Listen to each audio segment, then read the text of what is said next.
Assalamualaikum warahmatullahi wabarakatuh. Apa kabar untuk seluruh pemirsa video saya dari Sabang sampai Merauke? Semoga selalu diberi keberkahan, rahmat, dimudahkan segala urusannya, dimudahkan rizkinya, diberi kesehatan oleh Allah Subhanahu wa Ta'ala, serta diberi hidayah oleh Allah Subhanahu wa Ta'ala untuk orang-orang yang belum mendapatkannya. Dalam video kali ini, saya akan ikut mengomentari terkait video yang masih viral, yaitu kejadian Trans 7 yang membuat satu pernyataan terkait pondok pesantren Lirboyo, dan itu merupakan sebuah kecerobohan dari pihak Trans 7. Namun di sisi lain, saya juga sangat berterima kasih kepada pihak Trans 7 sehingga telah membangkitkan semangat para ulama Nusantara, bagaimana rasanya ketika direndahkan dan bagaimana rasanya ketika dihina oleh orang-orang yang tidak tahu seluk-beluk pesantren. Tapi sebelum saya masuk pada pembahasan inti, untuk seluruh penonton dari manapun semua yang belum subscribe channel saya, silahkan tekan tombol subscribe, kemudian like serta share video ini ke teman-teman semua, agar yang belum tahu menjadi tahu. Yakinlah bahwa munculnya channel ini semata-mata untuk memberi edukasi pada seluruh umat muslim di Indonesia agar tidak selalu terjerat oleh doktrin-doktrin sesat yang dilancarkan oleh golongan atau klan yang mengaku sebagai keturunan Rasulullah dengan mengatasnamakan agama.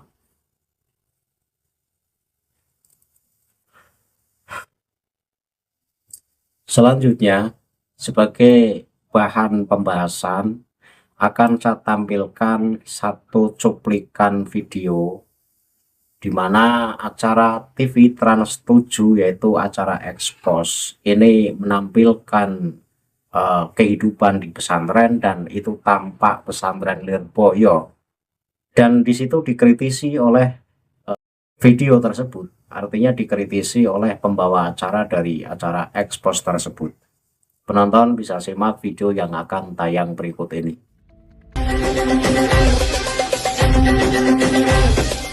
Kedua, kiai yang kaya raya tapi umat yang kasih amplop. Bukan hanya santri usia anak-anak, yang udah bapak-bapak pun ketemu kiainya masih ngesot untuk mencium tangan. Dan yang mencengangkan, ternyata yang ngesot itulah yang kasih amplop. Netizen pun curiga nih bahwa bisa jadi inilah sebabnya sebagian kiai makin kaya raya. Mobilnya mewah hingga harga miliaran. Sarungnya aja pun merek termahal yang harganya berkisar antara 400 ribuan sampai 12 jutaan rupiah gitu deh. Dan satu keluarga nih, sana family kecipratan duitnya. Padahal kan harusnya kalau kaya raya mah umatnya yang dikasih duit, ya enggak sih? Tapi ya gimana ya, dengan ngasih amplop pada kiai kan diharapkan bisa dapat berkah. Kalau enggak, ya ambil hikmahnya aja deh.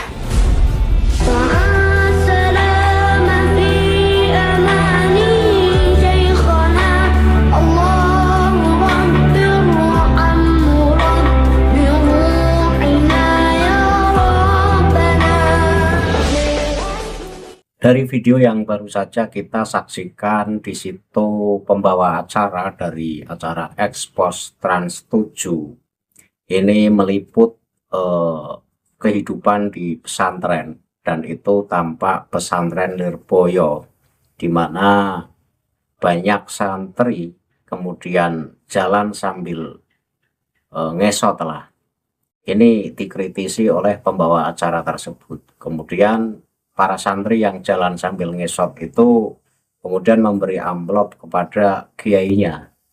Ini sebuah kecerobohan dari pihak Trans, karena pembawa acara tersebut tidak paham kehidupan pesantren, tidak paham seluk-beluk pesantren, di mana pesantren ini cikal bakal berdirinya Republik Indonesia.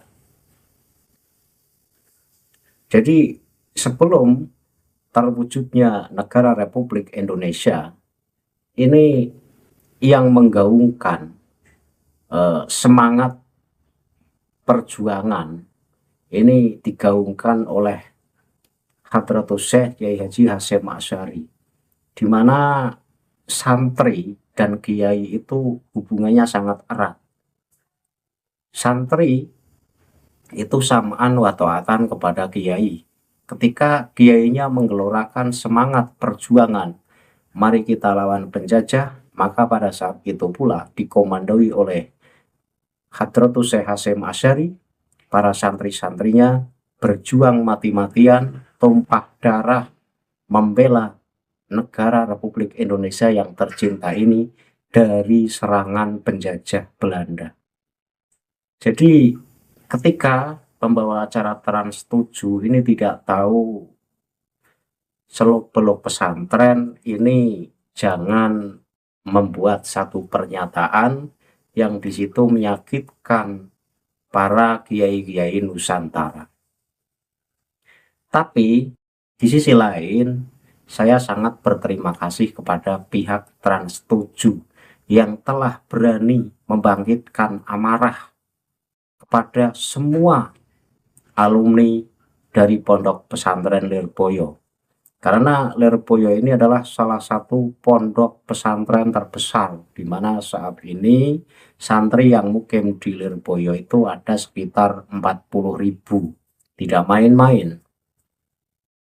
Dengan beraninya pihak Trans 7 ini menyuarakan unek-uneknya, ini saya berterima kasih. Jadi kesalahan Trans 7 atau kecerobohan Trans 7 ini saya justru sangat berterima kasih. Sebagai salah satu santri, saya ini salah satu santri yang telah merasakan kehidupan di pesantren. Tentu juga merasa sakit hati ketika kiai yang kita hormati, kiai yang telah memberikan pengabdiannya luar biasa, sehingga generasi-generasi muda ini dibekali dengan ilmu agama dan ilmu budi pekerti yang tinggi, kemudian sang kiai itu dihina dan dilecehkan hanya sekedar menerima amplop.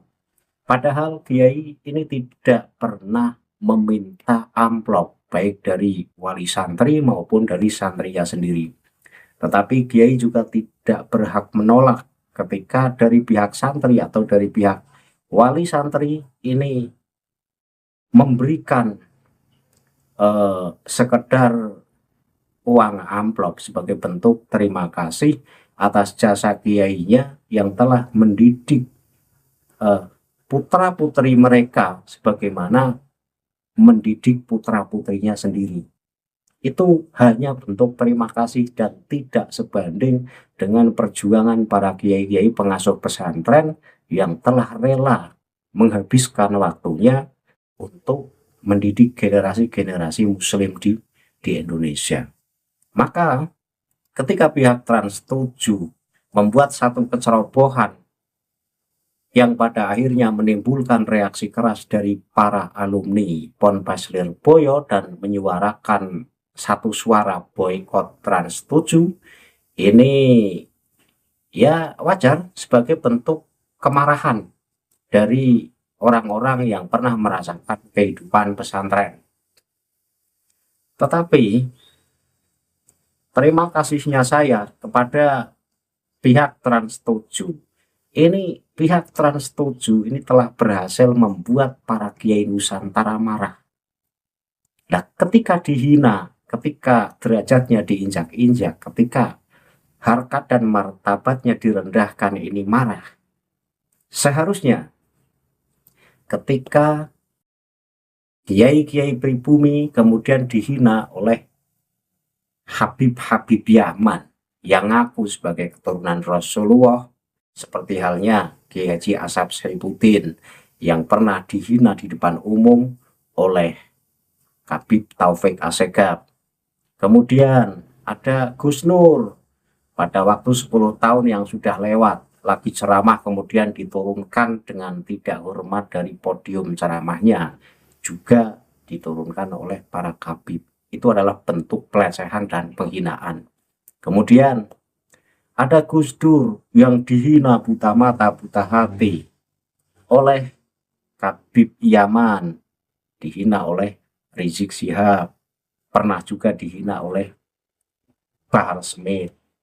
Kemudian ketika kita buka sejarah, Gus Muafik juga pernah dikasuskan hanya karena menceritakan sejarah Rasulullah yang sebenarnya, tapi justru dianggap sebagai sebuah penghinaan kepada Rasulullah, dan pada akhirnya Gus Muafik dipaksa untuk meminta maaf. Ini kenapa kiai-kiai Nusantara ketika kiai-kiainya sendiri dihina, dilecehkan, direndahkan harkat dan martabatnya, diam, tidak bersuara, gak mau tahu. Tapi ketika hanya lembaga, ini suaranya keras, marah, dan kompak marah untuk memboikot TV Trans 7. Itu baru lembaga yang dihina.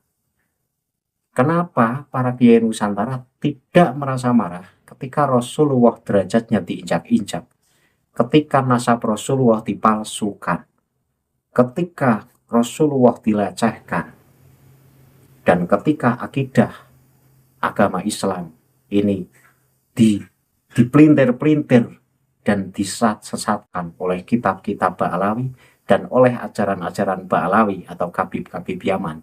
Ini kenapa kiai Nusantara ini diam dan tidak berani bersuara untuk memboikot Kabib Yaman. Ketika yang bersuara Trans 7 dan membuat satu kecerobohan, merendahkan pondok pesantren Lirboyo, langsung seluruh alumni Lirboyo ini marah dan menyuarakan boikot Trans 7. Tetapi ketika kiai-kiai Nusantara ini dihina dan dilecehkan oleh Ba'alawi Yaman yang numpang hidup di Indonesia, kenapa para ulama-ulama Nusantara ini diam dan tidak berani bersuara dengan satu suara boikot Habib keturunan Yaman? Ada apa? Jadi di situ terima kasihnya saya kepada Trans 7 yang telah memancing amarah kepada para ulama Nusantara. Ketika dihina, ini marah. Tapi kenapa ketika kiai-kiai Nusantara dihina oleh Kabib-Kabib Yaman, ini tidak marah? Ada apa? Kemudian, dari olah tayangan Trans 7, ini menjadikan PBNU, ini kercep, langsung bersuara, mengecam atas tayangan yang disiarkan oleh Trans 7. Kita bisa lihat video yang akan saya tayang berikut ini, di mana PBNU bersuara, langsung gercep dan mengecam tayangan yang ditayangkan oleh Trans 7. Penonton bisa lihat video yang akan tayang berikut ini. Assalamualaikum warahmatullahi wabarakatuh. Atas nama Pengurus Besar Nahdlatul Ulama, saya menyatakan keberatan dan protes keras terhadap tayangan Trans 7 dalam segmen acara Expose Uncensored yang ditayangkan kemarin hari Senin 13 Oktober 2025. Tayangan Trans 7 itu isinya secara terang-terangan melecehkan, bahkan menghina pesantren, menghina tokoh-tokoh pesantren, yang juga tokoh yang dimuliakan oleh Nahdlatul Ulama, sangat dimuliakan oleh Nahdlatul Ulama, menghina hal-hal yang berkaitan dengan nilai-nilai mulia yang dipegang teguh oleh dunia pesantren. Tayangan tersebut bukan hanya menciderai prinsip-prinsip jurnalisme yang benar, tetapi cenderung merupakan serangan terhadap harmoni dan ketentraman masyarakat. Dari video yang baru saja kita saksikan, di situ PBNU nampak sangat marah dan memaksa bahwa pihak Trans 7 untuk meminta maaf kepada lembaga Pondok Pesantren Lirboyo.